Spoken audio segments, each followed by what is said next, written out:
Hello, guys, and welcome to another episode of the Scenic Route podcast. So joining me tonight is a longtime friend of mine, also an extremely successful, smart, talented, beautiful human being, none other than Jimmy Oakes. Thank you for having me. This is my second time on a podcast, and I am new here, so... We've known each other for a while, so I feel like there's a lot of stories that can come out, but at the same time, like there's some questions as I started thinking about kind of your journey in the automotive space, like how did you get into this? How did this start? And I don't really know the answer. So I guess I kind of want to take a trip through memory lane. All right, let's do it. Let's get right to it. And just for a little context, like we probably spent a solid 15 minutes before we could actually start doing the podcast because we just got distracted with freestyling. We found out music. We could Bluetooth right to the soundboard. It is pretty sick. It's dangerous. Yep. So I guess the first thing to dive into, I always like to ask people like how they got into cars. Now I know your first car was the Saturn. It's a whole story in itself. SC2. But like what got you into cars? Because you were before me. Yeah. So it's funny. Right? I feel like every time someone's like, oh, I got into cars because I like played Need for Speed Underground. Like that's always the thing, right? Or I had a poster on the wall and it was the coolest thing ever. Or like their family was into it or something. Honestly, I feel like I was a late bloomer almost. Like I was so obsessed with BMX. We both were, right? That was everything. And BMX was life, right? And I never really thought about much. You know, I wasn't super into cars. Like I thought they were cool. You know, I was always really into mechanics. And, and then as we got a little bit older, like towards the, later high school days, friends would come around with cool cars and you'd see the style and you're like, man, that's dope. And you're doing what to them? That sounds super fun, right? Getting dirty, doing your hand, like playing, using your hands, building cool stuff and like creating something. And as I kind of saw more and more of that, I definitely got really roped into it. And a lot of my friends at the time were big Volkswagen guys. So like, you usually get into what you see first and like what the people you thought were cool had the cool cars. So like Volkswagens, right? Dug right in that. That's how I met Brian Hall, actually. I met him with his Mark III. Was that back when you had your GLI? So I wasn't there yet, right? So like the whole scene was like, the whole Northeast scene was very Volkswagen based too. Like I think you could vouch for that too. It's funny how you mentioned like, you see the cars around in the BMX scene and stuff. The skate park almost became like the pit stop for car shows sometimes. For sure. Like people would like, they'd still be in the scene, but they'd get their first car, like maybe their second or third car that's like modded out, and they would just kind of go post up at the skate park because that was the spot to be. That was the spot. Everyone had a roof rack back then too. That was like the roof rack era where every modified car had to have a roof rack. And I still have a soft spot for it. I know you do too, because you put one on your Porsche. Yeah, dude, they're good, man. But yeah, I mean, it just like kind of went from there, and then it just like spiraled out of control as I like saw new parts of the scene. I started to really find what I like and just kind of obsess over each little thing, like from Volkswagens into Nissans. And like my transcendent Nissans were kind of funny because I didn't really know anyone with Nissans. It's not like I like had a friend that had a 240. I was like, yo, that's like the coolest car ever. I just kind of like started to see them, started to look them up online. There was like no like video that hooked me. It was just like casual. I saw a 300ZX on the highway once. I was gonna say you picked the worst Nissan to start with. Oh, the worst. But it was like boot camp. Well, that's a whole different story. But like I remember I was driving to Milford for some reason. I'll never forget it. I was like driving to Milford for probably some BMX reason. I remember seeing a 300ZX like zoom by, and I was like, I saw the taillights. I was like, what kind of car is that? I've never seen that before in my life. Like, if you don't know what they are, they definitely look weird. They look weird. And I was like, that's not a super car, but it's not a normal car. I remember like chasing them in my little Saturn, all 98 horsepower, like burning a quart of oil just trying to catch up to this thing. And I saw it on the highway and I was obsessed. That's cool. I never knew that. Yeah. So prior to your 300ZX, though, you had the GLI, right? Yeah. So I had like my first car that I ever modified was a Mark IV Jetta, right? That was like the Mark IV Jetta era. When the Christmas car? Okay. It was Christmas for one day, but I got that car because it was like the first thing I could afford. It was a VR6. Sounded sick. A VR6 is not dope. Coming from your 94 horsepower Saturn, like that was a come on. Yeah, this thing didn't leak oil, which was like the greatest thing ever. Like the amount of parking lots of my friends that I've ruined because of that car. But I got the Mark IV, just VR6. It was like $2,500, which was so cheap for that car back in the day. And like I was obsessed with it. It was a German car, so it was like nice. It was like comfy. And How did you find the deal? I feel like that's something like people always are like, how do you guys find such good deals on cars? Like what is your method? Okay, this was Craigslist days, right? Yep. Where like it was such a gamble if that post was spam, something sketchy, or like if the car was sold 10 months ago. And I remember just, always digging around, and like cars were so much rougher on Craigslist, I feel like. Oh yeah. And I remember finding this one, and it wasn't up for a lot, but it was up for a while. And I hounded this guy. I kept offering him $2,500 because that's all I can muster up. And like even that was a stretch at the time. And I was working so much, and like I kept hounding this dude. I think I'd text him every day, like, "Are you sure? Like, I really want this guy." I was that kid. Yeah, I was gonna say I was that guy. I was that kid because I was so like overly passionate about buying a Mark IV. Like I know you're the same way. You become obsessed with things, like, and you just can't fathom not getting to that point. And that was the car. It was red, best color ever, and I just kept hounding him one day, and I think he had a bad day at work, and he just said yes. That's sick. And I went and I picked it up, and it was like the greatest thing ever. Moving from that to the GLI, I remember the GLI being like somewhat of a flip car for you. I feel like you owned that car with the intention of selling it. Did you not? So my Mark IV got rear-ended, and it was like devastating. Like this is like my baby. The red car? The red car got rear-ended, and so I got paid out for that. And like I think they gave me like $4,000 for it. Decent come up. And like I like after buying it back too, and I parted it out, and I ended up with like $6,500, which was like I felt like Bill Gates like that, like $6,500. And at the time, like the GLI, like the old 4.5 GLI, like the chrome trim with the BBS. That was like my dream first car. Dude, to me, like I'd rather have that than like an NSX at the time. Like it was beautiful. I was obsessed with it. I still love them. Yep. If anyone has a red one that's mint, sell it to me for a good deal because I really want one still. But I remember like that time GLIs were like 12 to 15, and it was untouchable. But I found one for like in my price range, and I couldn't believe it. I got it, and obviously like it wasn't as nice as I thought, but like it was hit in the front, and it was half-assed. I just remember you hated that car. I remember you talked so much shit about that car. Well, that was the thing. It was my dream car. It was like my dream car at the time, and it felt like it was such a stretch, and it took so much out of me to get that. I like worked so hard to like get that money to get my dream car, and I got it, and it was such a letdown of a car because it had so many issues, because it was the New Jersey Special. It was painted 40 different times, and the front end didn't line up right. Nothing lined up right. It had old parts on it that were like not properly set up, and it was like something just dumped on my dream. Yeah. And it had bad juju. Like we've all been there. Just some cars just have bad juju, and like you can't explain it. And it like really disappointed me. So like I guess I hated that car. I don't remember talking that bad shit about it, but for whatever reason, my memory with that car is you flipped it. You made a decent amount of money on it. So that was the thing. And like I just like it like kind of like really upset me because that was like such an end, like not end goal, but like it was such a goal. And then I was like, and that's when I started to think about Nissans, right? And then I ended up, the car came with a lot of aftermarket parts, and I got a lot of stock parts from friends because like no stock parts weren't worth anything. So I put it back to like stock, sold off all the parts,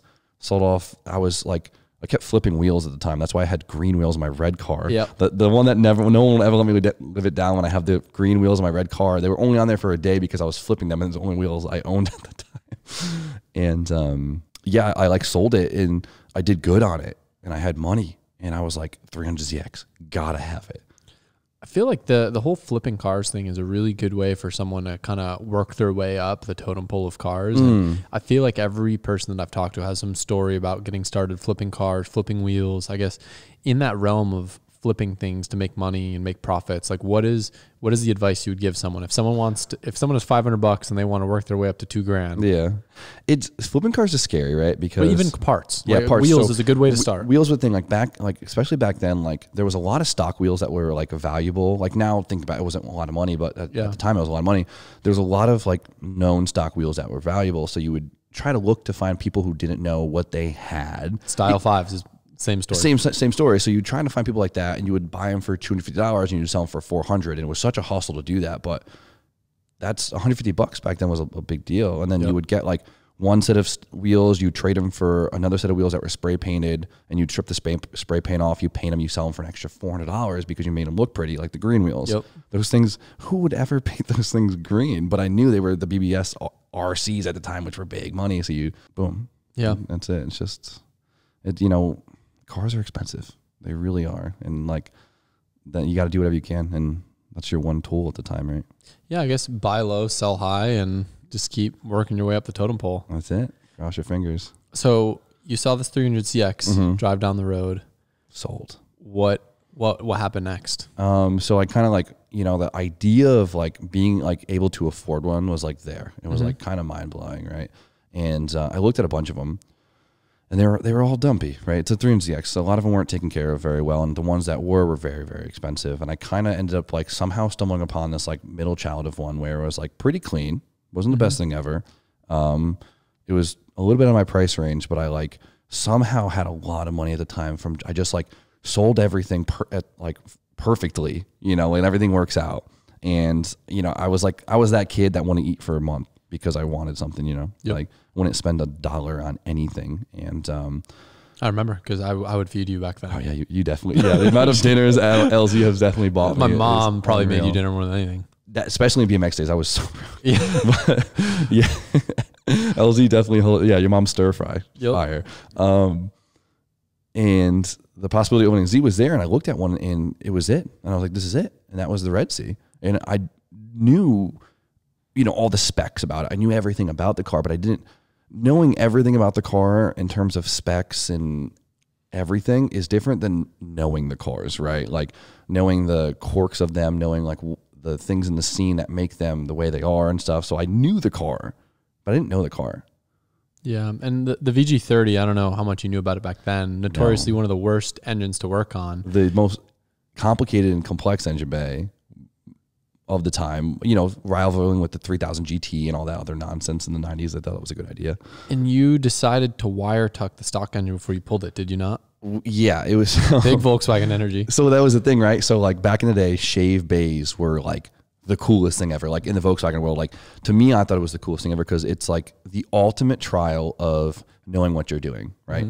You have completely rewrote every system in a creative way. And to me, that sounded like the coolest thing ever. Like, that's the ultimate epitome of automotive art or just automotive. And, the whole performance side of things was even like a thought, to be honest. I just never really saw cars as a performance aspect because I was never in that realm of it. I just saw it almost from like the artistic concept. So like shave bays were it. And I didn't have a Volkswagen anymore, but I had a 300ZX. And I was like, wait, if people bay shave Volkswagens, I should bay shave a 300ZX. Like I'm getting rid of stuff. I'm not buying stuff. It's probably cheaper to do. Yeah, it's a good point. It's something you can do that doesn't really cost a lot of money. I remember walking in your little garage and seeing you had, I think maybe like a cork board with your wiring harness all laid out because you were cutting things. And I had no idea what I was doing, but like figured it out. How forums? Were you a big forum? No, I wasn't. I hated forums. They'd piss me off because there was just so much bullshit information out there. So here's the thing that like, I don't know how it worked out, but I went in with a lot of confidence, right? You go in with if someone else can do it, why can't I, right? Why not? It's simple, but not simple. So like what I would do is I would learn how the system worked. Like this is like not knowing anything. I'd learn how the system worked. And because you try to follow a how-to and they'd skip a step and you're screwed because you're like, wait. How did they do that? How do they do that? Or how do I overcome this because theirs is slightly different than the rest? If you know how it works, you could then use critical thinking to know how to get to that step, right? Instead of just relying on okay, so I turn it left and then move it right, like one of those. So I just spent the time and I really just learned how every system worked. Like, simple concepts, right? Like power steering, you have a high pressure line, you have a low pressure line, like what kind of force that take, what kind of line can hold that force. And like, like if I put the power steering reservoir too low, it can't get to the pump, simple concepts. And so I kind of took that and just ran with that and applied it in just like some creative ways and it worked, right? Like simple stuff, like tucking the power steering lines, right? Same system. For the low pressure, I took brake line, like the thick stuff for the fuel line, and I ran them underneath the fuel rail to like the power steering pump. And then I bent it all nice because you could bend them tight and then put the power steering rails in the nose panel because why not? There's no DIY on it, but it's like, why couldn't this work? And it did.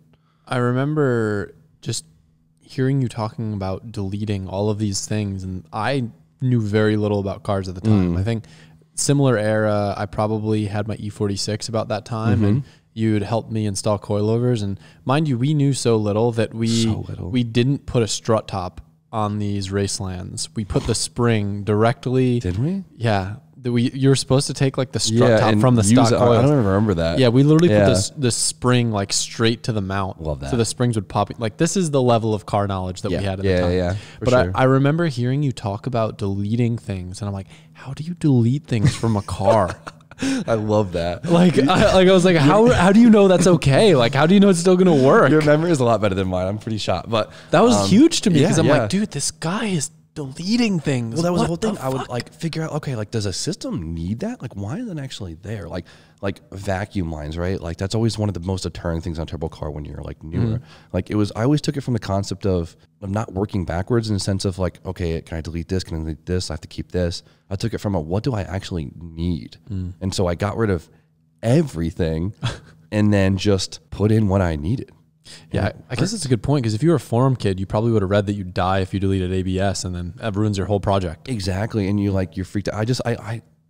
And dude, it was just, I don't know, it was funny. It was a really like OEM base shave where it was like I couldn't afford to buy nice stuff, so I like spray paint things like nicely or like make the OEM stuff look nice and use AutoZone hoses. You know, I wouldn't get AN stuff like, so I did it very affordably. It was just a lot of work, but it like threw me in the ring, and it just like made me learn so much so quickly.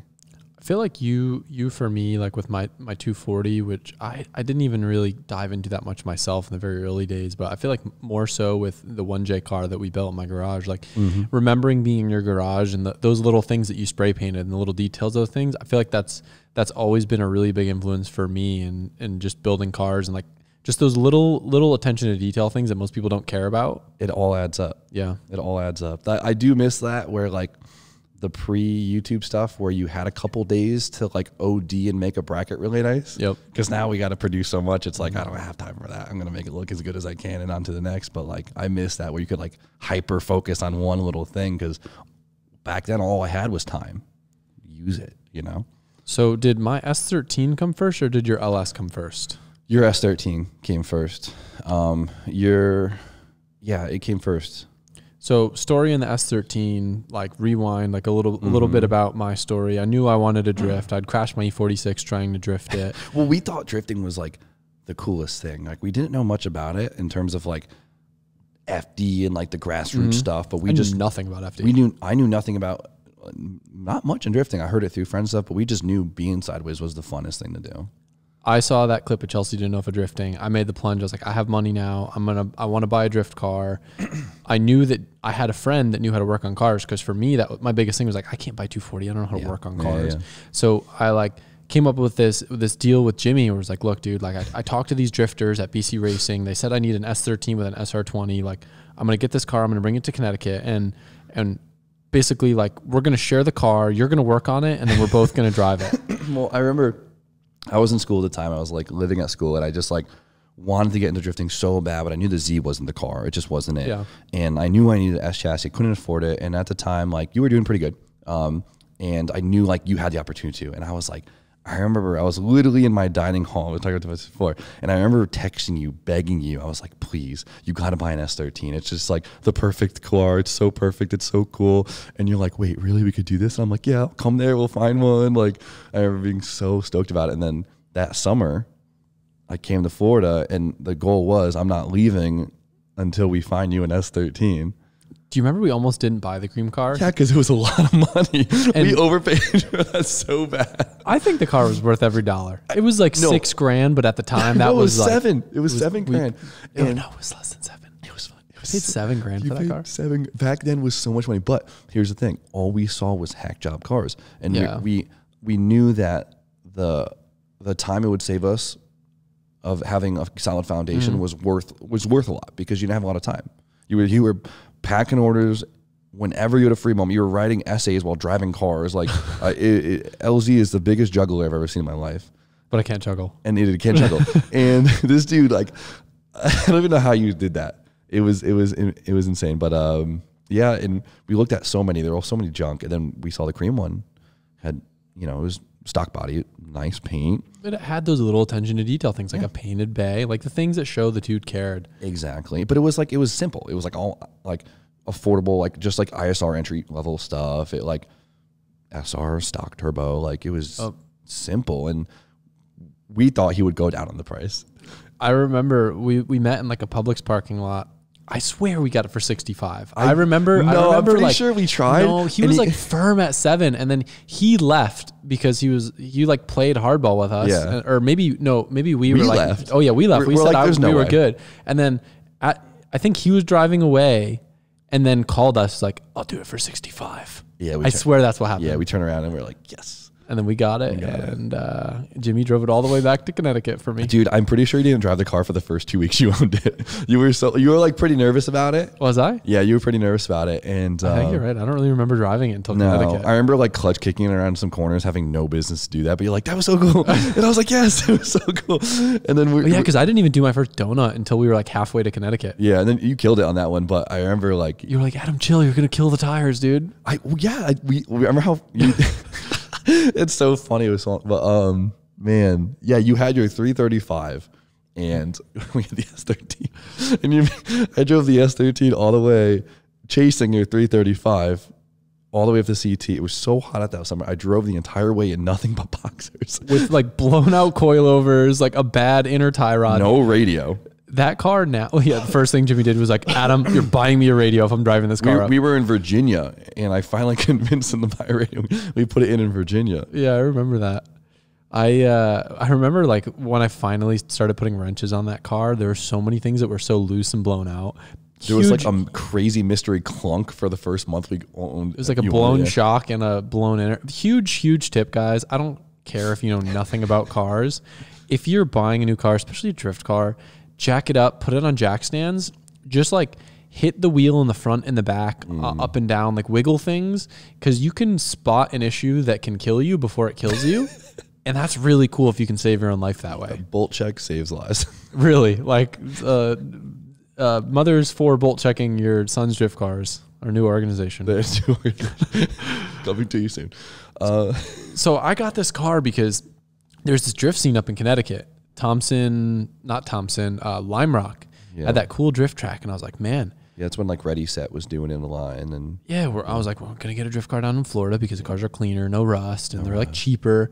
Bring it up to Connecticut. By the time it got up to Connecticut, no more drifting at Lime Rock. There was no more drifting at Lime Rock. Yeah, it kind of backfired like miserably. So like I had this car up there, and there was nowhere for us to go. And so you were just doing videos, scaring my mom in my new S13. Put a BR rev limiter in it instead of Sparco seats. Oh my God, I forgot all about that. That was like the first thing you did. You bought a BR. No, I think, did it come with BR limiter? No, I put it in.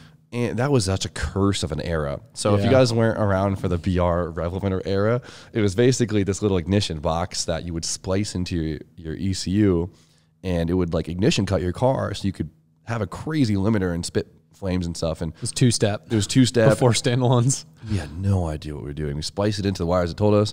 I mean, I think you actually did it. Yeah. And you would just turn the knobs until your car sounded cool. Pretty much.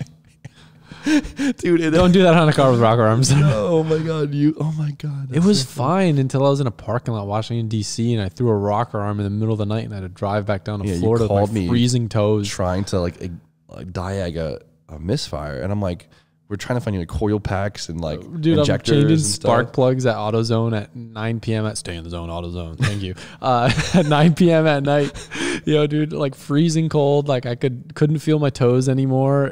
It sucked. Yeah. So Adam drove from DC to Florida with a misfiring SR20. I drove on 3 cylinders. I had no idea. I just had a rocker arm. Seats. I don't even know how you like. Dude, it's part of the game, dude. Now I'm like, I'll never drive a 240 from Connecticut to Florida. Oh yeah, I did that drive. I'm telling you, it was so hot that summer too. I know. Window down the whole time, and you're in your comfy. The 335 was like a brand new car at the time, and like you had good AC, awesome stereo, and I'm in the 240 straight piped. I'm doing like 75. Jimmy's like struggling to do 60. My car's just shaking.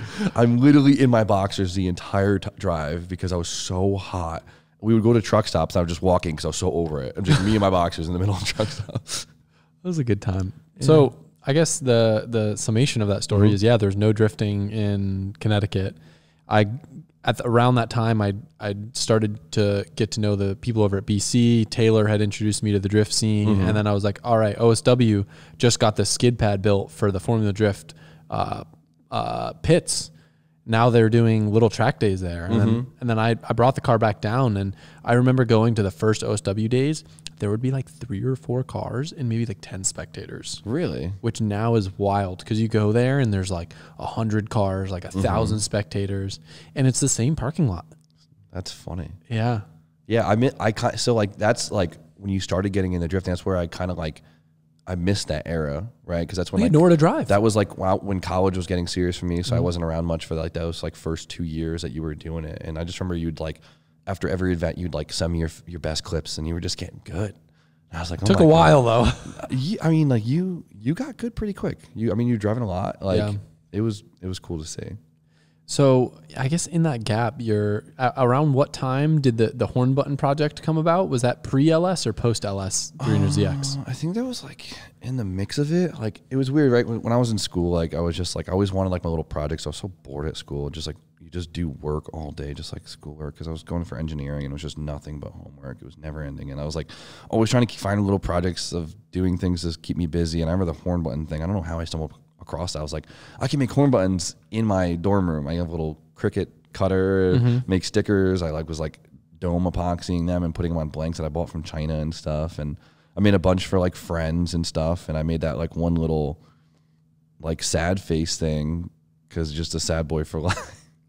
And like I made a batch for just like me and my friends, and you got one of them, and I had one of them in one of my cars, and a couple of them just got lost in like toolboxes and stuff. And that was in your hatch for ever. Yeah. And like you always had the GoPro. Yep. You always had the helmet GoPro. So that was like Front and center every video, and I loved it. It was really cool to see. No, it was really cool. And if you guys don't already know, like recently when I came out with my signature steering wheel, I guess probably about 1.5 years or so ago, I asked Jimmy if I could bring that back to be the horn button that's included with the steering wheels. And he was cool enough to let me use that. And we were talking about like maybe making it our own thing and selling it, but it was just, I thought it would be cool for it to be just like part of the package with the signature wheel. I love it. It brings me right back to those old videos. 100%. I remember I had that little like stranger sticker on my center gauge that I didn't have a gauge, and it was just always like sticking its tongue out too, and super angsty childhood. Super angsty. Love it. Some things never change. So the horn button thing I remember was like kind of like a little early Jimmy Oaks project, and Yeah. Well, my whole goal was always going to do custom horn buttons and stuff like I that. made stickers too, like that really nice one about me that you put on people's BMX frames.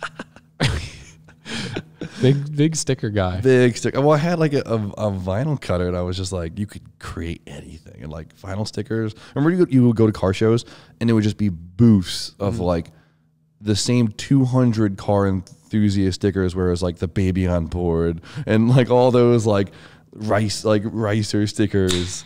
And that was the vinyl sticker era. Yeah. I had one, and I could create that. Who was making stickers first? Because I was shipping swag out of envelopes when people were sending me coins in the mail. I mean, you guys. I remember you would like meet random kids at the skate park, and like you would buy. I was dealing stickers. You were dealing stickers. I was like, you're like, hold on, some guys come in, like he like made these in his art classroom at his community college, and he was like selling you stickers. Yeah, there was a kid. He was in was it Adam Cook? I think that was his name. It was in not Cheshire. It was somewhere out there. There's a prefab park. Yep. He made him in his high school. He's part of the robotics team. That's how he had a plotter. And I was buying my stickers off him. You were always wheeling and dealing with someone, and what a time. And I remember like you actually like kind of helped me get through school a little bit, because I would make so many of your LZBMX stickers. You would buy them remember I made a bunch of them. Really? Yeah. I don't remember that. Yeah. So you were one of my dealer or suppliers, I guess. Yeah. Because you got to a point where you were like buying them in bulk, so they were cheap. And you're like, I do remember Yeah, in your and- little plotter, and you just like, it got to a point where you couldn't keep up. And I Bro. think that's when I bought my own plotter. well, you were buying them in bulk from other companies, right? And you're like, I'm getting them really cheap. If you can like match it, then like why not, right? Yeah. So like I was making these stickers, and like you weren't paying me very much, but like I don't blame you, because you were getting them cheap elsewhere. And I had this little plotter, Like and I 10 figured inches wide. I figured out how to trick it so we could print infinitely and not just 12 inches at a time. And it was so loud. And I would put it, dude, I'd put it in my laundry room in my dorm room, and I'd put like towels everywhere to dampen the noise. I'd let it run all day. And I would just cut LZ stickers. I'd weed them in like, I think it was like pennies, but I would make so many. And it paid decent. Rob lived off the sticker money for a while too. Yeah. I mean, like, if I can get a couple $100, like just like working on the side, because it was like free time, like it was amazing. So like that was fun. I made a lot. If you guys got LZ VMX stickers in like 2014 to 2016, it was probably by me. That's crazy. I didn't even remember that. So you were going to UConn then? Yeah. Damn. So what I guess the transition from, see, and the funny thing about this too is I remember, Jimmy, I feel like you did your LS swap a little bit before UConn, right? It was before UConn. I did it my junior year of college. Okay. Because I remember, maybe it was around your Tuck Bay time. Jimmy was like this mechanical god to me. And I was like, why are you going to school to be were you going for mechanical? Chemical. Oh, that's what I thought. I didn't want to be a mechanical. Okay. I thought you were going for chem. And I was like, I will never picture Jimmy working as a chemical engineer. I'm like, dude, you need to open a shop. I remember every time I would see you, I'd be like, Jimmy, you need to open up a shop. You need to work on cars and do this for people. Like, you are talented. Like, I knew that there was no money in that. Like, well, there's money in it, but it's just a whole different level of like. I wanted you to work. Like, I wanted you to have a shop so badly, and I knew nothing about shops. Yeah. But I remember I would always try to convince you, like, no, I'm going to be a chemical engineer. And I was like, I just never pictured you like being able to sit at a desk and work a job, because you were always so like, for sure. But hated organization, just like I feel angsty like childhood. It was definitely a little like out of, not the term character, but it was a little unexpected for me to go to like school for like engineering, stuff like that. Cause I was always like all around the place kind of guy. But like, I don't know, I had like this weird, like, I don't know if it's the way I was raised or something like that. I just knew I had to go to college. Like I didn't think there was a, I think we were all kind of raised like our little generation of like, if you don't go to college, then like you're done. And so I knew I wanted to be an engineer, just didn't know what kinds. And I figured I can learn mechanical engineering, a book. Like, what engineering can't I learn? And I was like, oh, chemical, I'm not going to learn that in a book by myself. So I was like, oh, let's do chemical. Why not? And around like what made you desire to do the LS swap? Where did that come from? Oh, so I tucked my bay in my 300ZX, right? It was beautiful. I was so proud. I wish I took more photos, but that wasn't like it was sick. It was so I was so proud of that. Like, looking back at the time, I didn't think I was shit, but like looking back at it, that was pretty for gangster. Not knowing anything. Like, you built a car that's better than 9 out of 10 people build today. It was weird. I don't even know where that came from. And then, but thank you. I really appreciate that. It was on BBS's too, wasn't it? It was early days? No, I was on like Cosmos or something. Drew sold it to me. Yep. Yeah. I remember XT206s, I think. So I don't remember. Yeah, they were just Cosmos, and they were like the right spec, and they worked out, and it looked sick. They were white, right? They were white. Yeah, it was a cool look, whatever, and it just worked out. And I remember the car was like stuck in paint for a really long time. Right, that happens all the time. And it was gone. It was supposed to be. I brought it on my winter break, and I was supposed to get it back for spring break, and then spring break go hard, and then whatever. And spring break came, the car still wasn't finished. I was really upset about it. Summer came, and I still didn't have the car. And like, all I would look forward to was working on my car. That's it. Like, I wanted to be home so I could do car things. And I ended up getting the car back like the end of July, which is like the end of the summer. And I was like, I need to enjoy this car. And I literally base shaved that car in 2.5 weeks. Like, when it came back for paint, the whole tuck to it running was 2.5, like 3 weeks. Wow. And I like banged it out, and I drove it a little bit, and like, and then it was time to drive it back to school. And it was like my victory drive, like my big, it was an hour and drive to school. And I got 15 minutes on the road, and my oil pump failed, and it just locked up.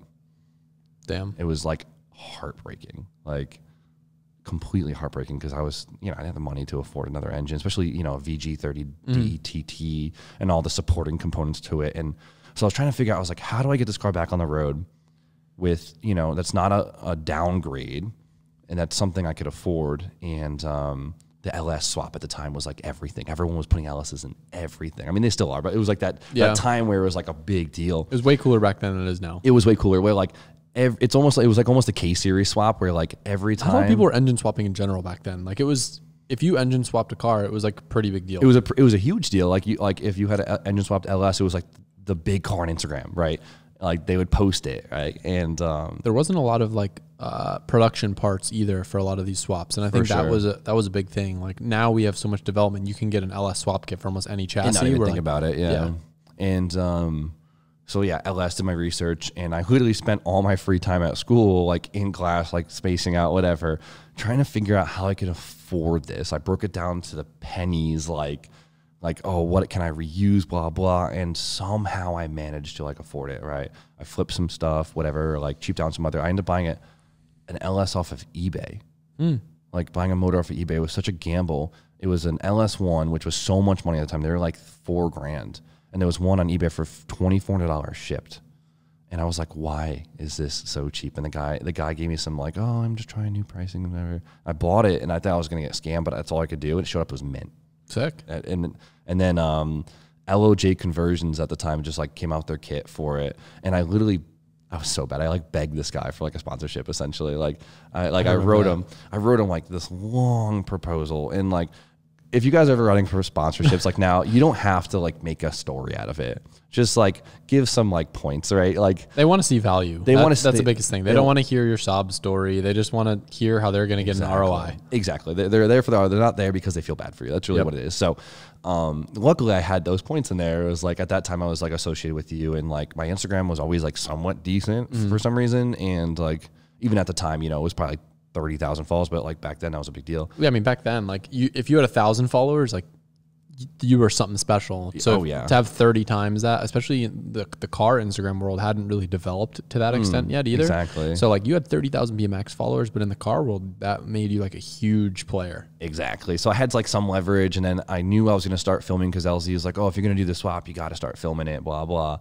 And so long story short, he gave me like cost on it, right? Which was a big deal. So I was able to like afford a lot of parts. And so huge shout out to LOJ for like being my first sponsorship. Like I feel bad for that letter he had to read because I probably wrote some crazy stuff. Do you still have it?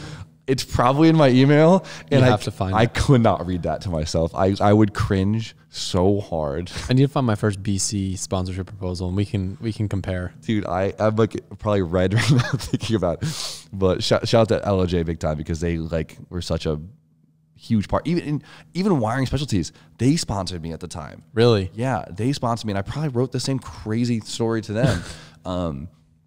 But they were one of my first sponsors, which is the funniest thing, because I still do a lot with them to this day, and it's really cool. And shout out to Wiring Specialties. Shout out to Wiring Specialties, they kill it. The homies, Connecticut boys. Yes, sir. And that's so funny. And so yeah, I got these somehow sponsored, and like I spent all year planning it. All the parts came in, like, as much as stock stuff I could reuse, I reused. I would wire wheel, spray paint, make it look nice, blah blah, and just that's it. Just bolted it all together, and somehow it worked. Man.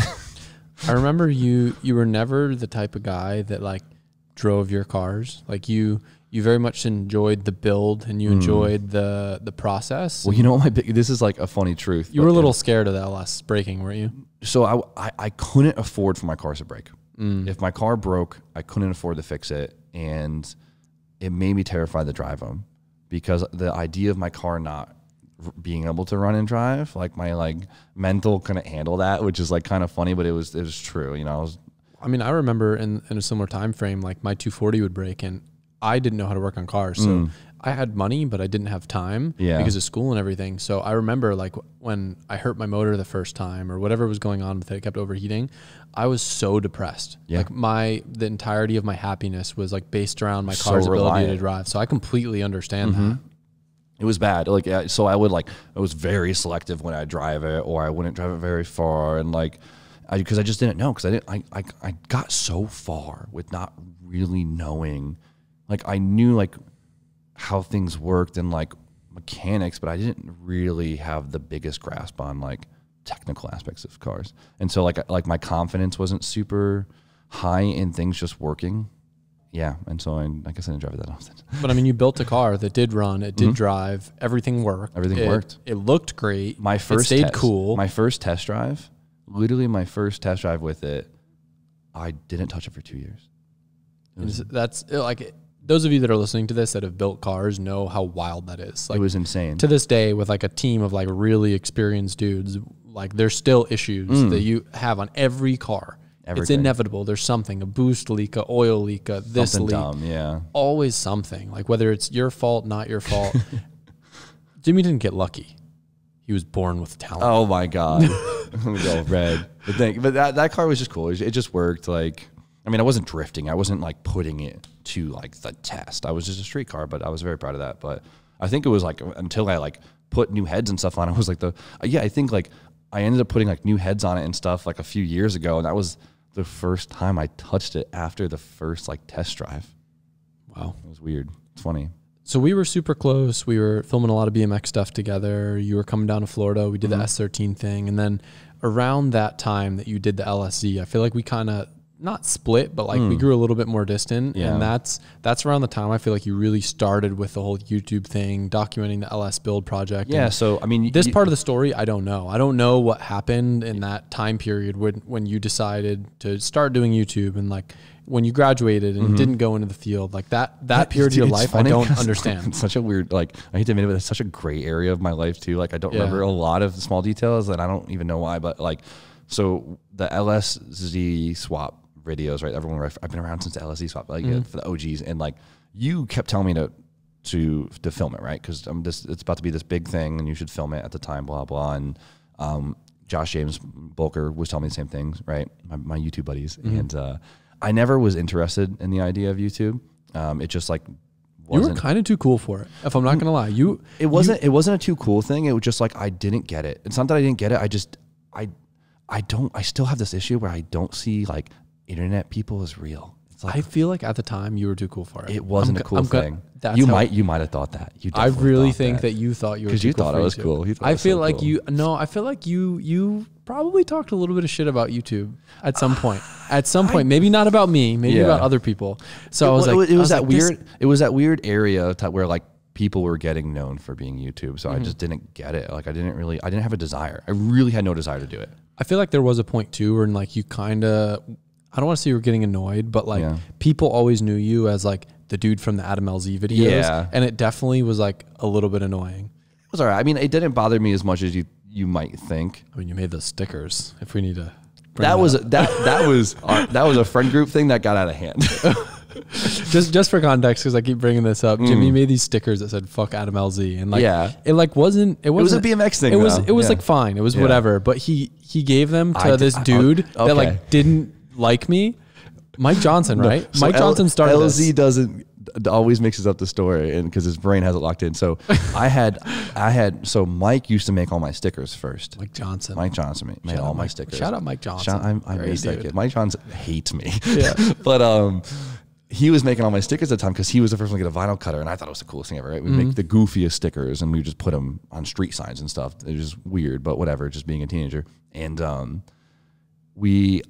we were going to like a big BMX jam, and you weren't going to be there, and I knew everyone was going to be like, "Where's Adam? Where's Adam? Where's Adam?" And everyone knew we were tight. It's not like people didn't know that we weren't like super tight. So like if people didn't know we were tight, it'd be weird. But I knew everyone knew we were tight, so I put a "fuck Adam LZ." Sorry, I don't know if I can say, F Adam LZ sticker on my bike at this big jam, and then Mike kept printing them and would give them out. And so like that's where it crossed the line. That's where it crossed the line, because it was fine. It's like, it's me, it's like, it was a bad joke because we were just dumbass kids, and it was funny. Like, go to the bike jam, it's like, fuck Adam LZ. And then like the wrong people ended up with the sticker, and it just wasn't. People that did want to fuck, or sorry, people people that really felt that way. That really felt that way. Like, yeah, because that was like, and I had a lot of haters at the time. You did, because it was that first time anyone was doing anything like it. And you were getting a lot of recognition, and like, obviously there's like, people get weird about that, but like, especially in the cool guy sport, right? The BMX was definitely like it was a clingy sport almost. Like there was niches to it. And yeah, I can go on way too much about that, but yeah. So bring me back through this gray area of you finishing school, not going to be a chemical engineer. So junior year summer, going into my senior year, that's when I did the swap. I think so. And yeah, it was. And I filmed a couple videos, right? I was just having fun. No, it wasn't even summer yet. It was leading up to summer, because I would film on the weekends. That's what it was. I'd have 2 days to do it, whatever. I'd edit during the week. And I like bought the camera on PayPal credit, because you told me which camera to buy and stuff, and what editing software to use. Still use Adobe Premiere. Shout out to you for doing that. Thank you for that. Like, imagine if I used iMovie. No, I'm kidding. I know. Shout out to Mike. But people are gonna think Mike uses iMovie. I mean, Final Cut Pro basically is iMovie. So for sure. But And then summer started, and I was like finishing up the swap. It was going smoothly, but like I got like like really depressed that summer for some reason, and I stopped filming. Like I never told anyone the reason why. I was actually super depressed. I couldn't figure out why. I was just like whatever, and so I stopped filming it, and I like finished it up, whatever. And I'm like I'm upset that I didn't finish it like on camera, because it was like it would have been cool now. Yeah. But I didn't. I just finished it and kind of did my thing. Went back to school. Boom, boom, boom. My channel actually grew like a decent amount, just like kind of being stagnant with the videos up.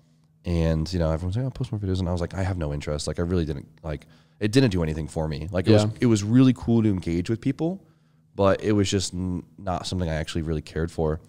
And school was just stressing me out. Like, it was senior year was hard. And then I met the Haggard guys.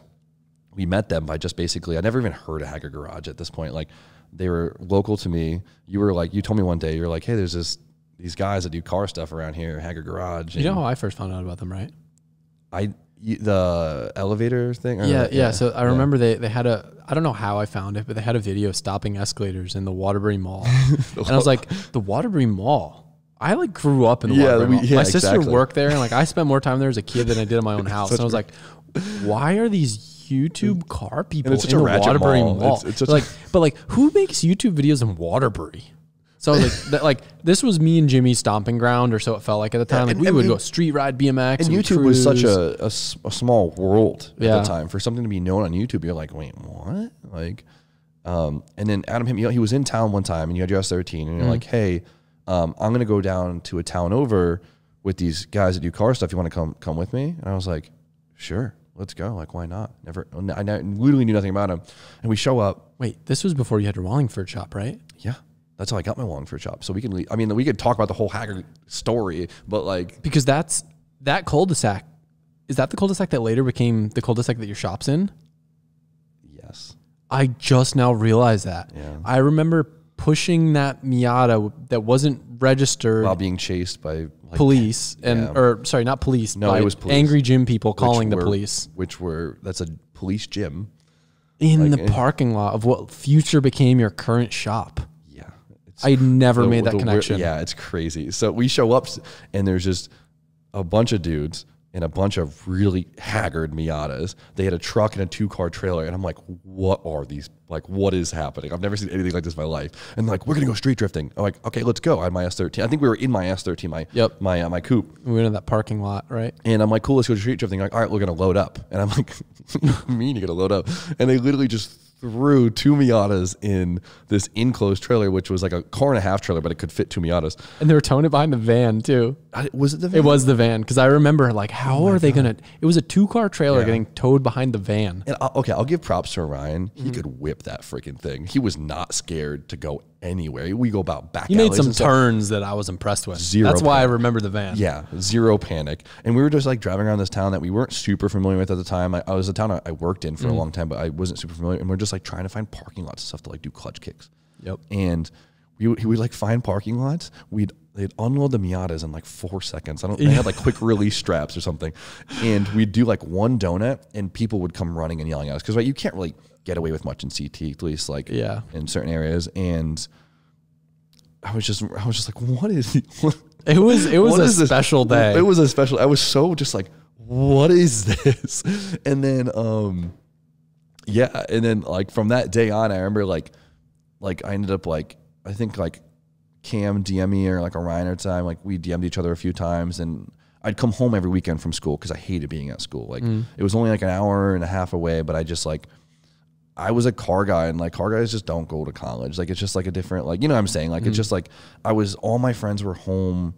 Is it safe to say you were kind of like Hannah Montana, like you were living 2 lives? Like you were Miley Cyrus in school, and then you're Hannah Montana when you came on. No, it was like all my friends were back home working already, building cars, and I'd be at school all week busting my ass so I can not have to do schoolwork on the weekend. Like it was nonstop. And so I come on the weekends and want to do car stuff, and like no one had shops at the time. Like no one could really afford shops. And like Haggard was like, yo, like come hang out, come help us wrench. I'm like, cool. I'd love to go wrench. Let's go wrench. That sounds sick, you know? See, I never knew you went and helped them wrench. You didn't know that? Yeah. I didn't know this part of the story. And so like, I was like, I still never really seen any of their videos. I was like, oh, car guys doing car things. And it was like the time that Trevor was doing their burnout comp with them. Really? And they're like, yo, we're going to boost this, what was it? It was a Ford Taurus or something like that. Cause it had like the Mustang engine. We're going to boost it and we're going to do a burnout with it against Trevor from Motion Auto. And I was like, yeah, fuck that guy. I don't know who he is. Like now Trevor's a good friend. Yeah. And it's funny how it circles back. But like, I was like, cool. And so like, I would just kind of hang out there and I'm like, not really getting in the way. I'm just like, this is interesting. And, you know, they would like ask me questions and I'd help here and there. And like, I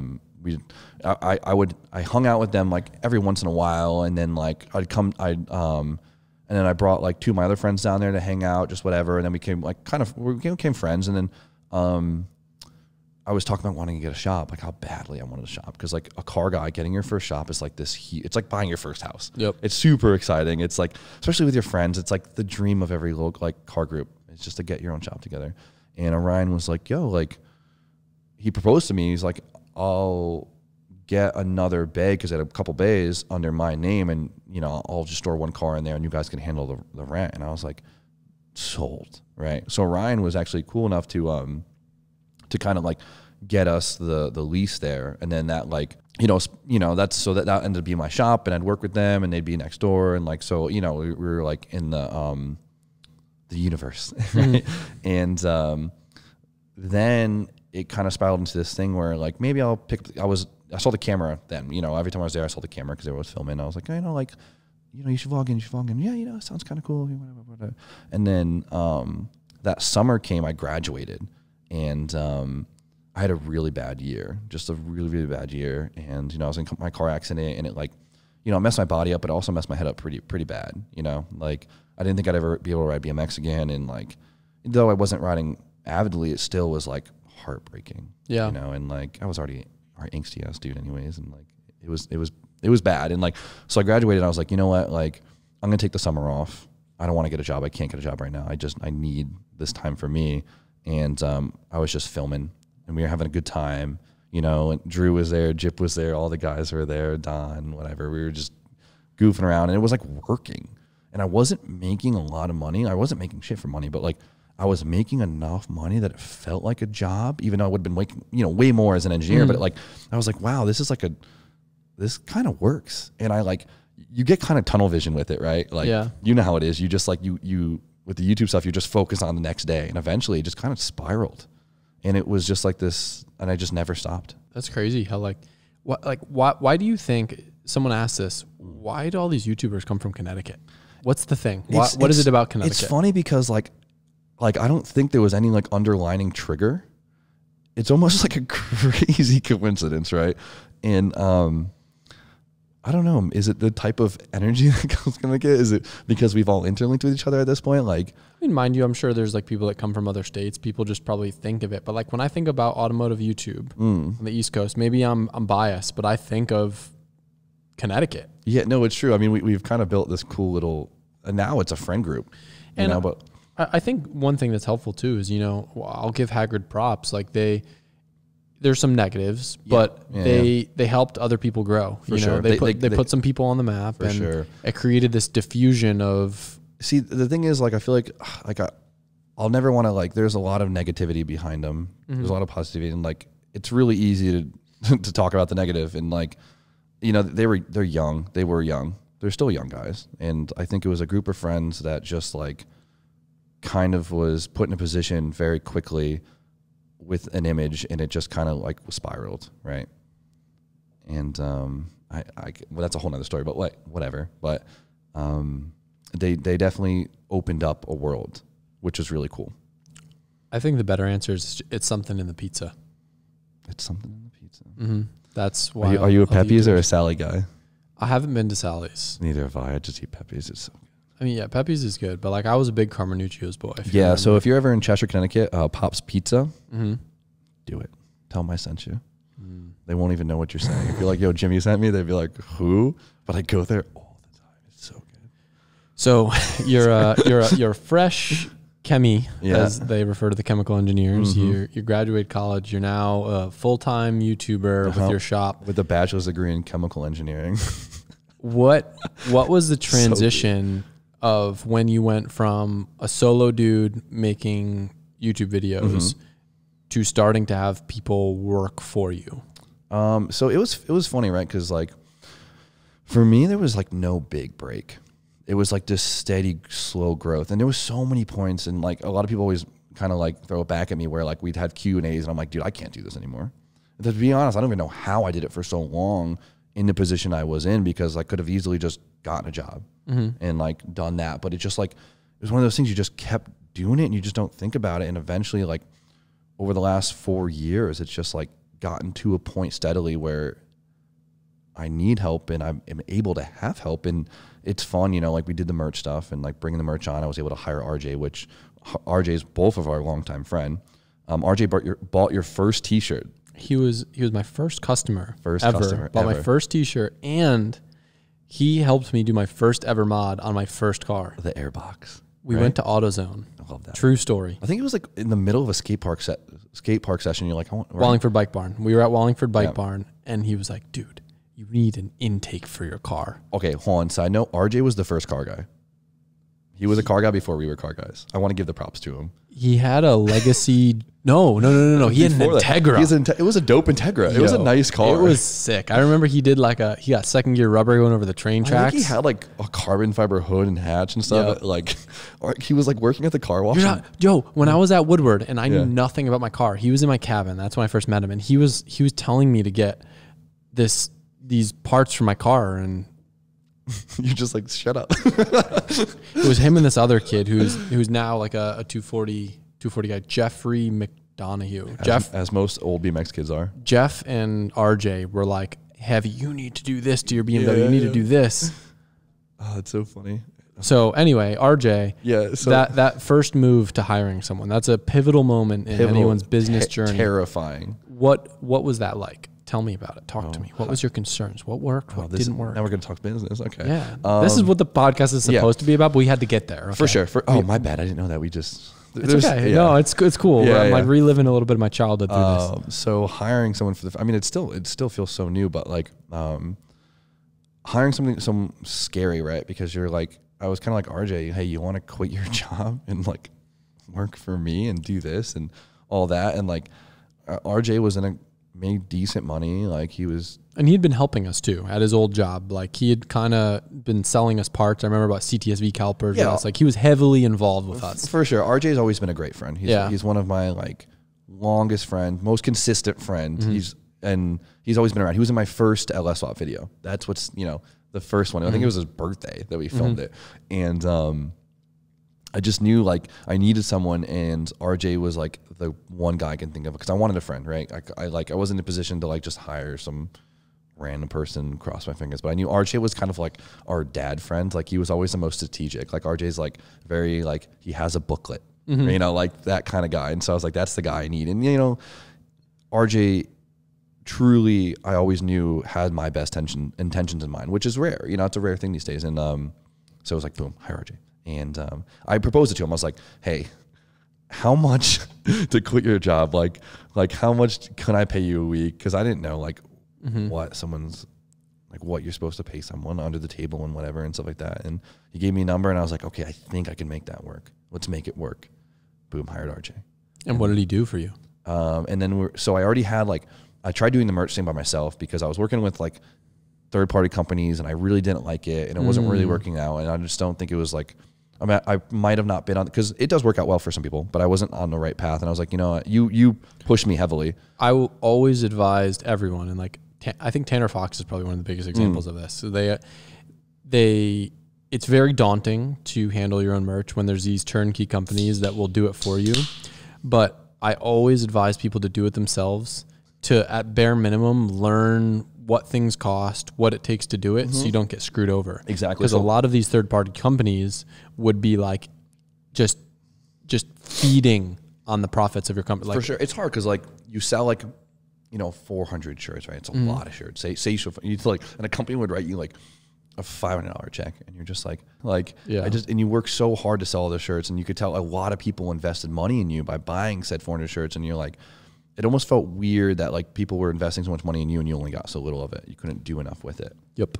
And so like, it is great to do it yourself and learn, you know, so I mean, that's what happened with me. I was writing for Loyal Clothing, and I remember like I sold so many of their shirts, and they like fought me when I was like asking for like more free shirts for myself.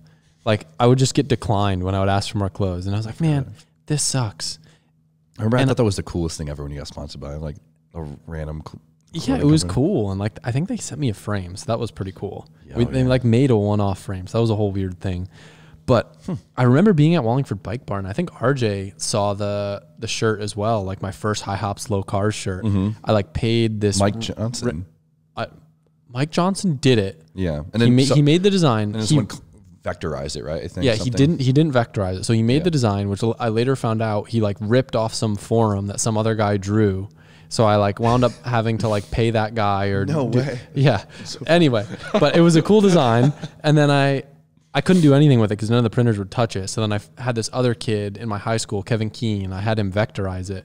But anyway, I remember like around that time, like RJU, the Wallingford Bike Barn crew, like I remember showing that shirt there. And Brian Hona, the owner of Wallingford Bike Barn, that was like kind of me and your mentor at the time around then. Like he wanted to help us, and I don't think he had any part to do with my shirts, but like he definitely was pushing us in the right direction, and he was definitely a good influence for us growing up. For sure. Shout out to Brian Hona if you somehow end up hearing this. He's related to Brian Hall, right? He's Brian Hall's brother-in-law. Got it. And just in case my self-proclaimed father. Yeah. he was a very big dad figure to us. Big dad figure, and he's just a very smart guy and very progressive, and he definitely did a lot for us. So shout out to Brian. But we talked, I worked at that bike shop. We never talked about that, but I worked at a bike shop basically in high school. And that was like our spot. So I was sponsored by them, and this bike shop was an hour and 20 minutes away from me. I know, but it was such a treat when you'd come visit. It was like a big deal. It was Wallingford. Like those were the early Wallingford days before all the shops around Wallingford, and it just circled back. Yeah. All right. So going backwards, RJ, the kid that would show up at Wallingford Bike Barn with his cars that we would ooh and ah over. What was the first worst thing that you could think of that occurred, and the first best thing that happened? So not realizing my lack of communication, I still have that issue because like I just assume too much because there's always so much going on. That's the thing with like the YouTubing stuff. There's 1.5 million things spinning at all times, and you have to be ahead of yourself at all times. And like, so it makes you kind of overlook certain things. So I just assume a lot, like, oh, that's working, boom. And so I know we had a lot of issues with that. Like, that's a big thing. And I can imagine. Me and James had a lot of issues in the beginning with communication. And part of it was because I was so busy, I would be super short with him. Yeah, same. And like before I had even hired him to do more than design work, he would like pour his heart and soul into a design. And you'd be like, yep, good to go. Yeah, send it. Or I would be like, change the color to red. Yeah. And I wouldn't give him any sort of like positive reinforcement. And then like exactly, because you're just like, you got this. Okay, go. Yeah. Because we just, we were around people all the time, but we're never trained to deal with managing someone or leading someone. And a lot of that stuff you would think should come natural, but it doesn't. It does not. And it's crazy how much of an impact how you communicate with someone and the positive reinforcement, negative reinforcement, however you go about it can actually affect the productivity of someone that works for you. It's so important. And I still have so many issues with it. I try. It's just, it's insane. It really is. You can either spend full time managing people and getting the most out of them, or you can get those diamonds in the rough, like RJ, like James, and that's the thing that can work without needing a lot of management and a lot of direction. And that's been my saving grace because RJ is so well self-managed. You know what I mean? That it makes up for my lack of management skills and the fact that he's just one of my just close friends. So. And that's what you need ultimately for you to be able to be freed up and do the YouTube things and do the things that you love, that you're passionate about, that brings more revenue to the business. You need effectively, I mean, I don't know what his title is, but you need a manager and you need the people to report to him and not to you. For sure. It's hard, right? Because like I could do things all day inside like the merch stuff. Like I could be working all day, like a whole week. And then like you forget, you're like, wait, that business only exists because I'm doing this other business, right? The whole YouTube thing. And so it's like, it's a crazy balance because you just never have enough time for both. Yeah. And, you know, it's easy to get sucked into it, but you know, we've done it ourselves, and like, I'm grateful that we did it ourselves. For sure. It's even if you make similar money, it's just so much more rewarding. And now I'm able to employ friends and have them in my environment and create the environment that I want. That's like one of the best parts about it is I can now create my own environment, which is, I mean, what you do for a living, that's most of your life, you know? So if you can make a living that is the right environment, it's so rewarding. It's amazing being able to work with your friends. And like, I feel like my best friends are the people that I've always worked with, and it's awesome. But at the same time, it does create a little bit more of a difficult dynamic. It is, for sure. So what of that has been challenging for you? We're all moody creatures, right? All of us, especially when it's with friendships, because with friendships, you can cross different boundaries more casually. Yep. And so that makes things difficult. Trying to like keep people happy is a big thing, you know, and keeping tensions between, you know, it's really easy to piss people off. It is so easy to, like, you could you could have the purest intentions, but you could still piss someone off because it's just, you know, that's how easy it is. So just trying to like help coordinate all that when you're spending so much time with people, trying to keep heads from accidentally pissing each other off. Yeah. Is definitely probably one of the hardest things. And I feel like too, because of the fact, like, correct me if I'm wrong, I feel like both of us aren't necessarily emotionally empathetic people to where like we don't realize like we'll hurt someone's feelings and we'll be completely clueless about it because we're not really thinking through what we're saying that much. And or we're just so busy. You're so busy, you don't even have time to think about that. Yep. And so like communication is so big. I tell anyone, I'm like, hey, if you're mad at me, please let me know right away because I will fix it. Because I know I had good intent. Like I know I had great intentions. So if I did something that made you feel otherwise, let me know because I will fix that right away, the best way I can. And so communication's everything because if not, it just blows up. And I lean on people heavily for that too because I can't identify sometimes when someone's mad at me. Yeah, it's so. And that's what I mean by lacking emotional empathy. Like I'll upset someone because I said something and be completely clueless to it. Because you're running around doing four things and you realize you said them. And then I'll catch wind of it like 5 days later. And it's the worst thing to find out that you upset someone. Like it hurts. It sucks. It really sucks because you know that was the last thing that you had. Yep. Yeah, that's definitely one of the hardest. Especially with friends, it's much more complicated, and so much more. There's so much more behind it. You're gonna let friends get away with more too on the flip side because you care about them and they're your friends, and it's difficult to, you know, reprimand or steer them in the right direction because you've known them outside of the business dynamic. And if you bend it that way, well, you're good. Going along with that, you know, like I've just today had my first day ever after nearly 10 years of running a business, hired someone, my new assistant, Marissa, that isn't a friend and isn't someone that I've known, isn't someone that's been around. And it's scary. I can't even imagine.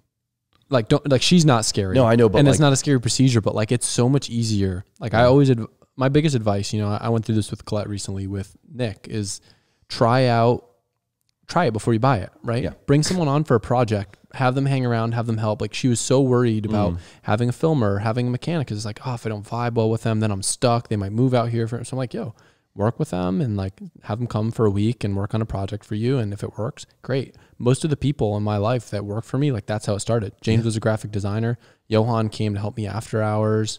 You know, Sean was a friend that, you know, it was more so him like having a friend vouch for him. Marco would help us and hang out, and we would meet him at Titan. Like just be around. Like if you need to hire someone, don't necessarily take that dive. And with Marissa, I took that dive, but she's rad, and I'm excited. And now I have the tools to be able to identify people. Well, you went off a resume for once. Usually it's like you see it and you're like, yeah, that he'll work, you know, but you actually went off a resume this time, which was pretty funny.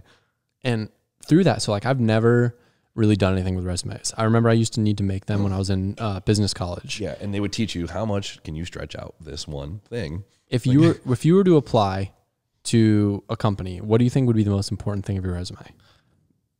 Job experience. Or sorry.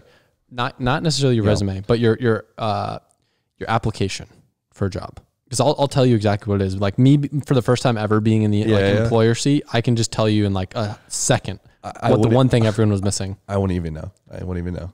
Not a single person that applied to work here wrote anything directed towards what the job description was. It was like they all just like took their resume, dragged it from their desktop, dropped it in, and just had some automated message. Like I thought that bots were applying for the job. If one person was like, hey, I did some research and it looks like what you do is cool and I think it'd be super interesting, they probably would have been like 70 million points higher.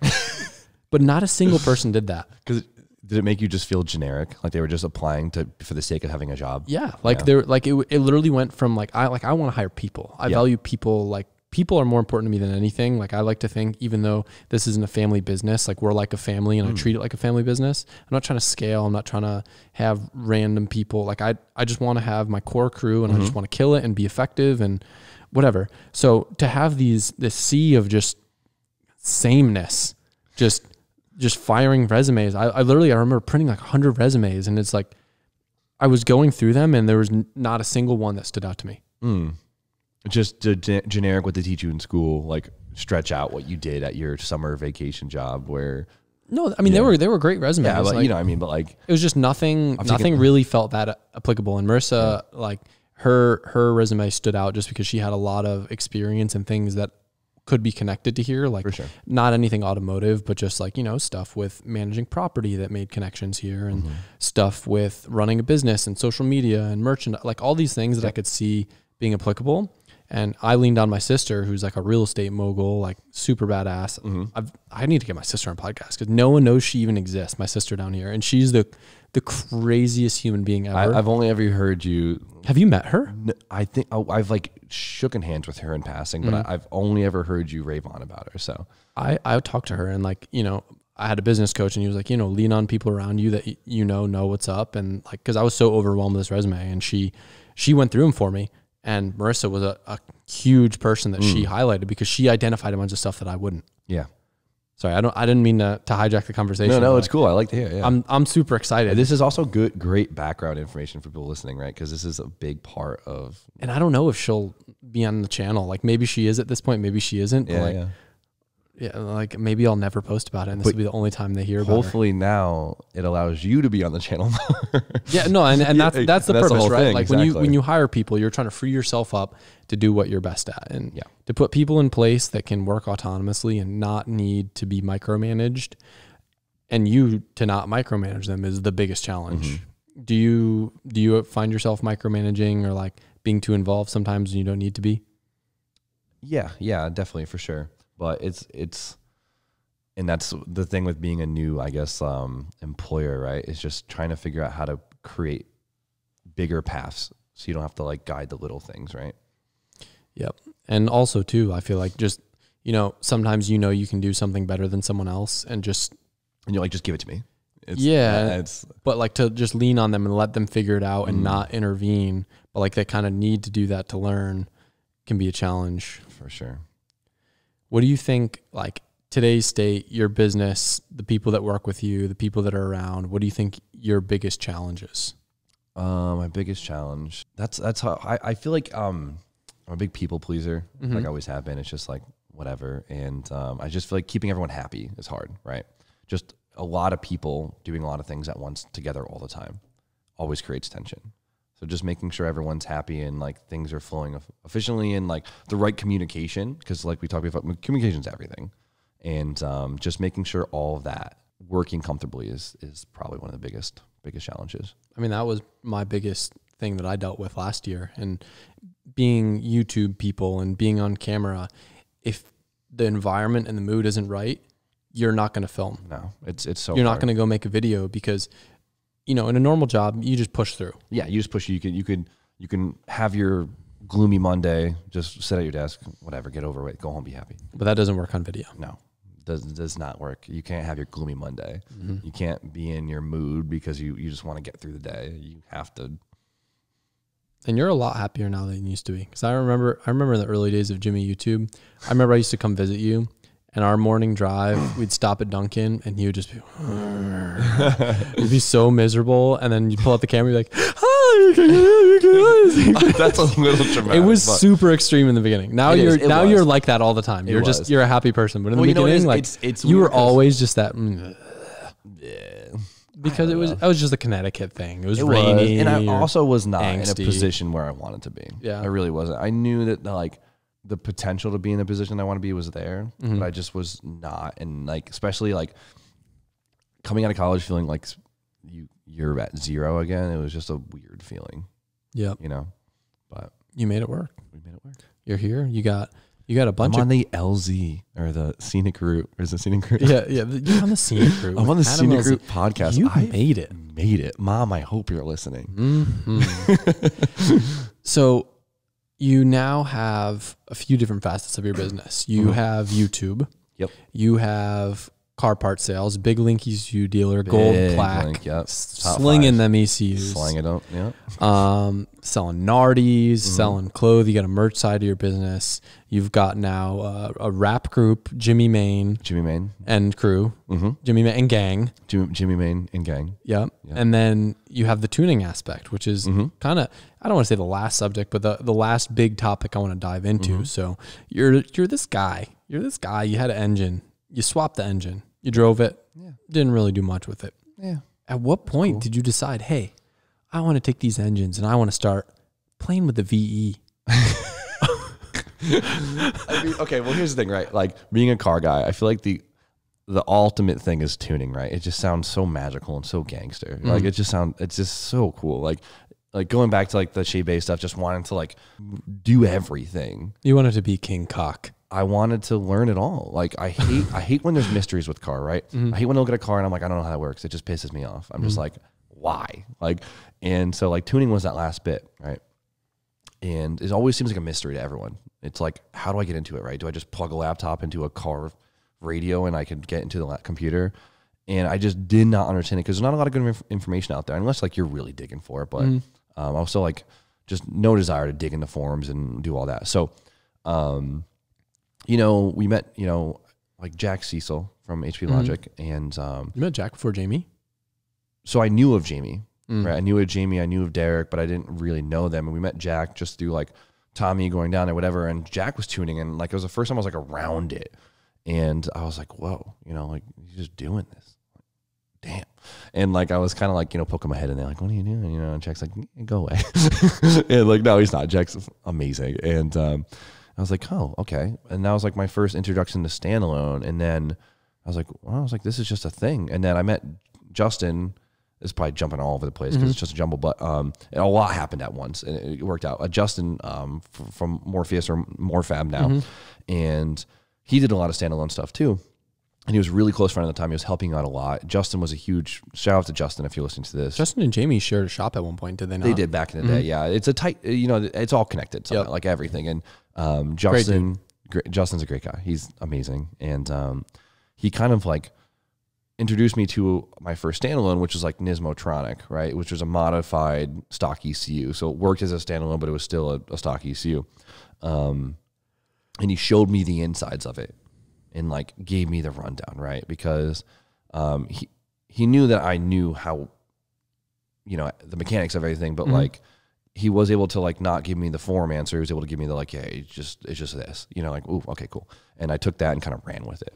And then we turboed RJ's Miata, right? And I didn't, like, you forget that tuning's such a big aspect of things. And, like, Jack would send us maps for it. He'd just be like, oh, is it, like, running, like, we'll get the AFRs, like, get a log. And then I'd send him the tune, he'd send it back and be great. Boom. And then one time, I met my buddy, it could go cool. So we met my buddy Kenny, who owned the dyno locally. And Kenny was like, yeah, put in my dyno. And I was like, I'm going to plug into this thing. I'm going to figure out what to do. Not knowing anything. I couldn't even connect to the car. I couldn't even connect to it. And Derek was there and he just tuned a car previously and he's seeing me struggle trying to get into a Mega Square ECU because I couldn't get it to connect. And he just looks at me and he's just like, what the fuck are you doing? Because you know how Derek is. He's like, give me that laptop. Derek got into it and he just hopped and he just started tuning the car. And I'm sitting there like with my face in it just in awe. Like, this is sick. You know, I've already seen the inside of Megasquirt, and he's just Derek's big lanky ass and Miata with his Just laptop, interpolating. just interpolating shit, and just like, and it was like I was so mind blown. I just thought he was the cool. I still think Derek's the coolest dude ever. He's pretty cool. He's cool. Don't let him know that though. He probably is too cool to listen to He's this, too. if Yeah. I'm being honest. Don't let Derek know he's cool. Just don't tell him. Yeah, tell him he's not cool. Just DM Derek, Bootleg Burn, and Bootleg Tune, and just say you're just not a cool guy. He's gonna read his text. He's going to be so confused No, because 'cause this is going to come out of nowhere. He'll see a DM and be like, "You're not a cool guy. I'm the fucking man," and just put his phone down. And then that's how I met Derek. And then like between Justin and Derek, I had so many guys to like bounce my questions off of. Right, I was able to go in there and just start moving stuff around. And when like I was stumped on something little that just needed a quick answer that you just can't form search, I'd call Derek or I'd call Justin. They would just answer it for me. And then same with Jamie. I met Jamie Marsh, which is I guess he does a lot of tuning for you now. He's just such a talented, Jamie's a legend. That's probably one of the best ways. Jamie was like the dude, like like he was the SR god. he was like had the SR record. the Drake of tuning. He still is the Drake of tuning. He's still the Drake of tuning, but we knew him like that, and I became friends with him. He was untouchable. Untouchable. Like even like when I was like successful on YouTube, was like there's no way Jamie Marsh will tune a car for me. There's no way Jamie Marsh. He's way too Hollywood. He tuned my first like standalone car. Yeah, and I thought, I was like, oh my God, this is happening. Yeah. Oh my God. And then becoming friends with him. And, Jamie's one of those guys that he'll don't bring your girlfriend around Jamie. Don't bring your girlfriend. They will fall in love with him. They will. Don't bring your boyfriend around Jamie because they'll fall in love with him too. Don't bring your dog. The dog will fall. Yeah. Whatever. He has this Marsh effect. The Marsh effect. Also known as Daddy Marsh, but that's but oh my God, that's so funny. But like Jamie was great, and like so same with Derek. It's just like they knew that I wasn't asking dumb questions, and they knew that I was actually going to use the information, which is like, and I appreciate that. Right? If someone wants to ask me a question, I will answer all day. Is if I know they actually truly want to know the information, I'll tell them anything. It's the worst though when people ask you and you know that they're just like, I hate when people ask questions and they don't really care about the answer, but they're just like looking for an excuse to talk to you. Exactly. And like, I get it if you want to talk, but like, but if you want to talk. Yeah. Talk. Like, talk. Don't ask something that you think we want to know. Because if you don't really want to know the answer, you don't know what you're talking about, it's really frustrating because it's stuff that we're typically passionate about. Very passionate about. Yeah. So it comes across more rude, even though you just want to talk. Like it can come across as rude and it. Yeah. Ask me about my day, not how to scale a V map or something. I don't know. Yeah. So that like I was able to take like I'll say automotive prowess, whatever, and my dorky chemical engineer self, and then I had this contacts of information I could ask stupid questions to that it only needed to be one more answer, and just all of that being applied, boom, tune cars. I feel like, correct me if I'm wrong, Jimmy, there's a lot of mechanical engineers that go into mechanical engineering because they're into cars. They want to do something that they can somehow connect cars. And this was me at the time. Yeah, for sure. I get that a lot. But they don't realize how rare it is that they'll actually have a mechanical engineering job that's as hand-on as they imagine. For sure. I get DM'd a lot because a lot of guys know I went to school for engineering, and it's hard. You're a car guy. You have a mechanical mindset, right? That's how you feel. And so like, oh, mechanical engineering, it links, right? Mechanical engineering it's not automotive engineering. Well, not only that, it's not as hands-on as at least I thought. No, like you're doing paperwork. Most of the time you're doing paperwork and like making tool blanks. Like that's like, but obviously there's different stems of all of it. But what I was going to say going along with that is I feel like a lot of these kids that are in school for mechanical engineering, I feel like tuning would be an amazing side project for them to get involved with. For sure. Whether you have money and can go to one of the tuning schools or just, you have a Megasquirt or a Nismotronic and you just play with it yourself. Like it can connect a lot of your knowledge, whether it's physics based, like engineering based. That's the cool thing about in tuning. And I love it so much because of it. There is so much, right?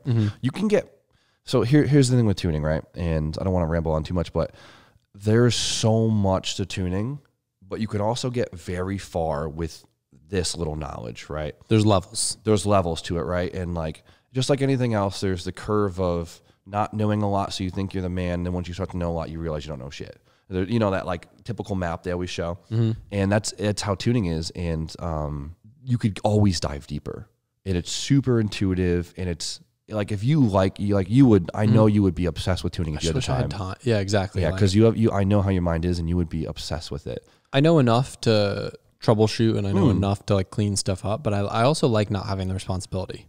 For sure. It's very like it's some cars, like I'll tune a car and I'm exhausted. Like if it only took an hour and a half, 2 hours, I need to take a nap afterward because it's so intuitive. Like especially when there's issues, like most of tuning is diag.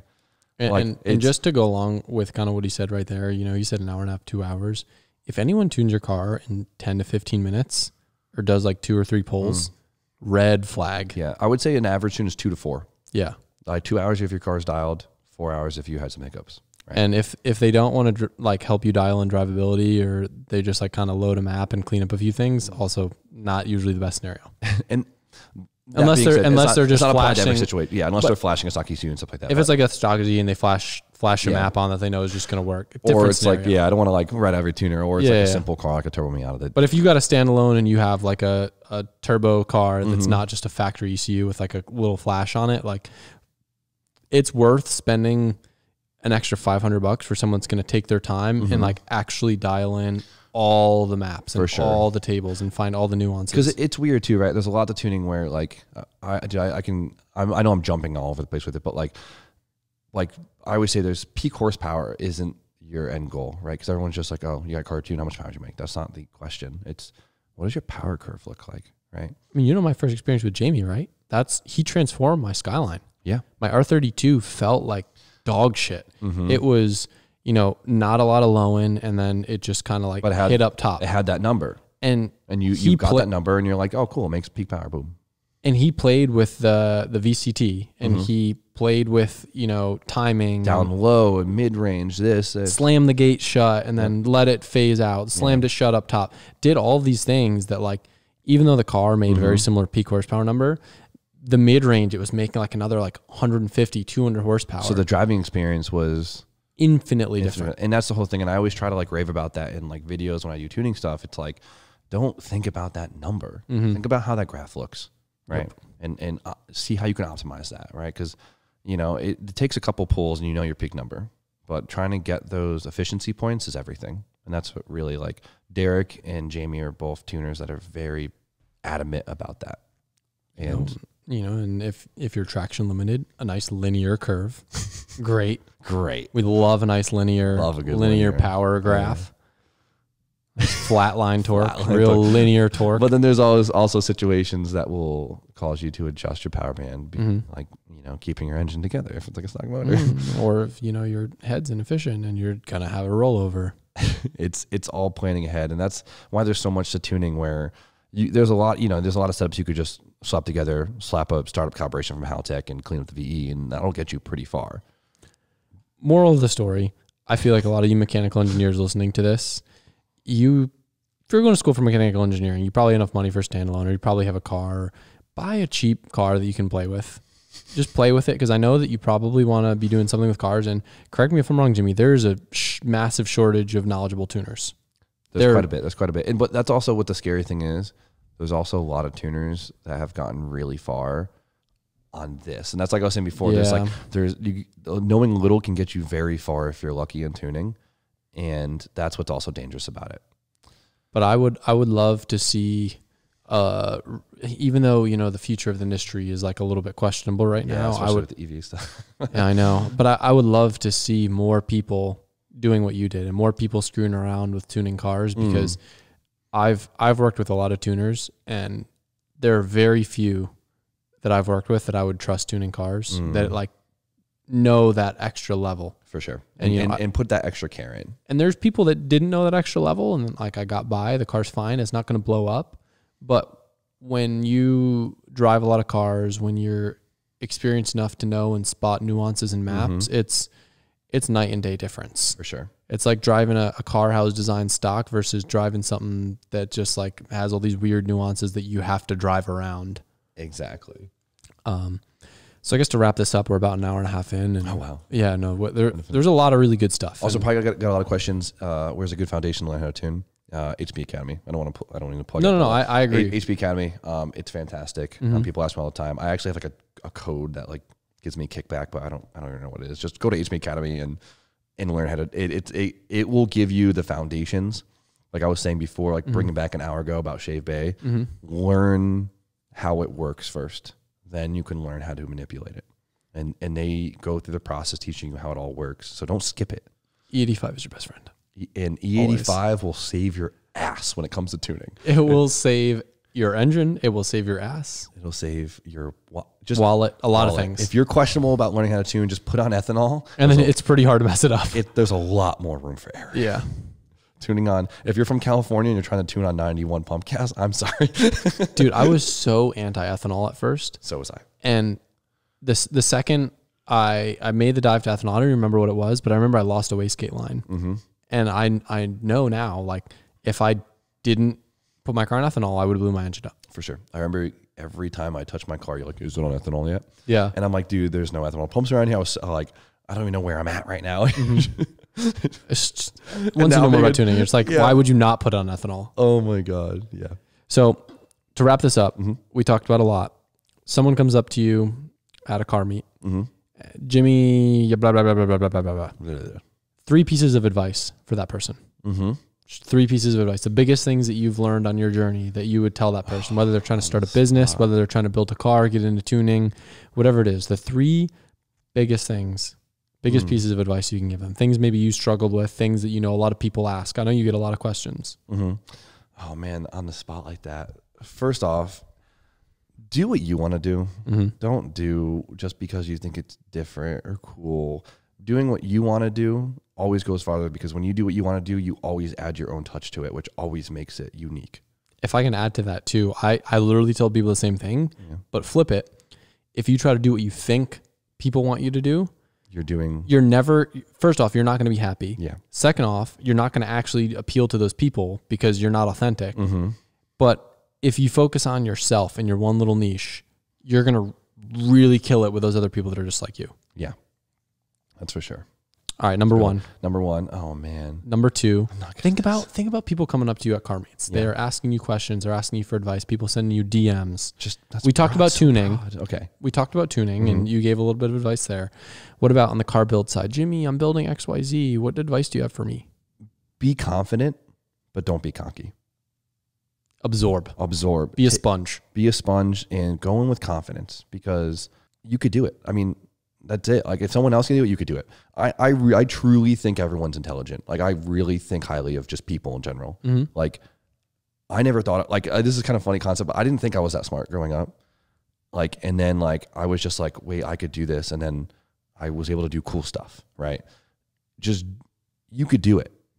If you doubt yourself, you're not going to put yourself in a position to get there. Just be confident. You got this. I don't care who you are. You're not an idiot. You're a smart person. Do your research, nut up and suck it up and learn it. You got this. Do whatever you want to do. I like that. Swap an engine. Tune it. Don't blow it up.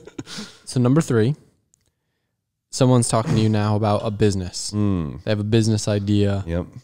They need to, Jimmy, I got this great idea. Yep. What should I do? I usually call you and ask for advice. That's my issue. No, but think about it. You know, someone has a great idea. They're hesitant to execute, or they have a question. Yeah. What advice would you give them? A lot of people try really hard to plan ahead. And I do the same thing.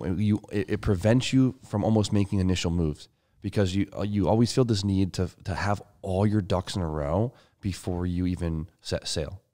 Sometimes you literally just have to, set sail and tackle each path as it comes. Obviously you want to project things, but I every time I talk to someone, it always seems like they need everything to make sense before they start it. It doesn't even make sense.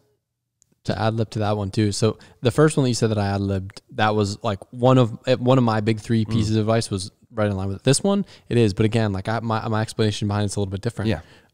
I say the same thing. Like, yeah, you have this idea, but you need all these answers. No. The sooner you try it, the sooner you can fail and you can learn from that. Exactly. But if you have this idea and you're like trying to line it up perfect in your head, by the time that you have it perfect or you have all your ducks in a row, someone already has 4 times more ducks than you. Exactly. Their ducks are so straight and your ducks are like just now lining up. Yeah, exactly. There's definitely things there's many points in my life where I've done that same thing when it comes to maybe even it comes to a mod that I was putting off. Yep. Because I needed to figure out how to make it work with this and this and justify this. If I just did it way sooner, I would have been way ahead of myself. Just do it. Just do it. That's a thing, isn't it? Where'd you get that one from? I think I read it somewhere on a shirt or something. So this was a really cool one. I enjoyed reliving kind of the story through your automotive journey. And I think that there's a lot to be learned from this podcast. And I've really enjoyed being on here with you. So thank you for that, Jimmy. It was an honor. I very appreciate it.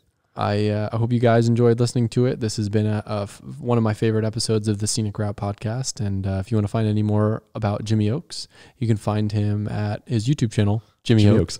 You can find him on Instagram at Jimmy Oakes. And you can find him shopjimmyo.com for all your Link products and other assorted goods. So anyway, thank you guys. Hope you enjoyed this one, and I will see you soon. Till Goodbye. next time.